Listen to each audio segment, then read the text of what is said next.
Okay mga kabatingting, i-place ko lang po ang lalagyan ko po ng tools.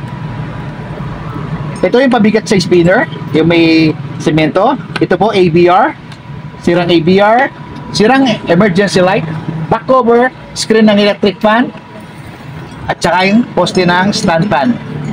Ngayon, itong pabigat ng spinner, naglagay po tayo ng wire wrench. Dito sa emergency light, yan po ang ating gamit, no? Tapos dito sa ating ABR, yan po yung mga nilagay po natin mga gamit. Tapos meron tayong malilit dito ng yung mga malilit na bagay, talim ng barena. Tapos ang ating screen ng electric fan, iniikot lang po yan mga buting-ting. Ayan, pag naghahanap kayo ng gamit.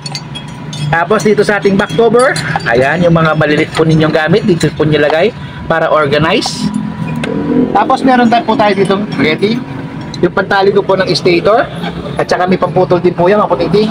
Ayan, pag gusto nyo magputol, yan. Dito po, soldering, lid. Okay mga kabatingting, pinilas ko lang po ang lalagyan ko po ng mga tools sa inyo. Maraming salamat po sa panonood. God bless po sa ating lahat.